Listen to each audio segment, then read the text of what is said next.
how to use text boxes in Noteful. Especially if you're coming from GoodNotes and moving over to Noteful, this might be confusing, but it is so much better than anything you've used before. So let me show you how to use it. Now we have our Textbox tool, and this is the tool that you're going to be using all the time for digital planning in a digital planner. So to be able to use your Textbox, what you want to do is turn on that tool, and then you're just going to tap wherever you want to add a text box. So let's say I want to add one right here, and then all of my options pop up, and you see down here all of your options, and then you have your keyboard here as well. So let's say that I had an oil change on this day, and I'm just going to type that out, and it's going to pop up right here. Now, I could also, if I had Scribble turned on, I could tap a text box and I could write. So if you wanted to be able to tap a text box and then write and it change it to a font, you have to have Scribble turned on. So to do that, to turn Scribble on, you're going to go to your settings. So go to your settings app. And then you want to go down here to Apple Pencil and make sure that Scribble is turned on. If it's turned off, then we wouldn't be able to do this. If we tapped for a text box, we won't be able to write anything. So if you are having trouble where you're not able to write after you add a text box, like you see people do, you want to make sure that you have Scribble turned on. Now, once you add in a text box and you write whatever you want to there, all of your options are down here. So if that was terrible. That's not how you spell oil. If I wanted to change my font, I could do that. So I'm going to tap on this, make sure that I'm not like writing anything. So once I write, I usually tap off, then tap back on.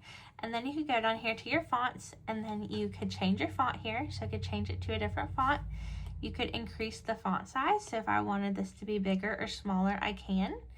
I can also change how big or small it is by going to lasso around it, and then resize. And then I can drag to make it as big or small as I want it to be. Then you can have other options down here. Not every font will let you do like bold, italics, or underline. That's just the font that's not allowing you to do that. You could also change it from normal to a header, but your font might not work if you change it to a header. So just keep that in mind. You go back to normal, it'll change back to normal. You have your paragraph options here. These are for really if you're like taking notes and making like outlines. So you're probably not going to use these styles often.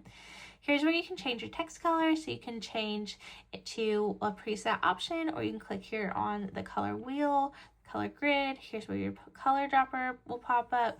So if you wanted to change it to like a different color, you could. I'm going to zoom out as I don't want that to be white. Let's make it instead like gold with our color dropper tool, and we'll go right over these coils, and that's going to change to gold. Here is where you can add text box if you want. So if you wanted there to be a text box that kind of shows up with like a background, you could choose your background color here. You can change if you want like a border, how thick you want the border, if you want it to be like rounded corners, if you want there to be a lot of padding, and if you want the opacity to change of your text, you can do that. So those options are right here under these text boxes. Right here is where you change how it is aligned. So you could do left, right, and center right here. You can also change your line height. So if you had more than one, let's put the time after this. So let's say 3 o'clock.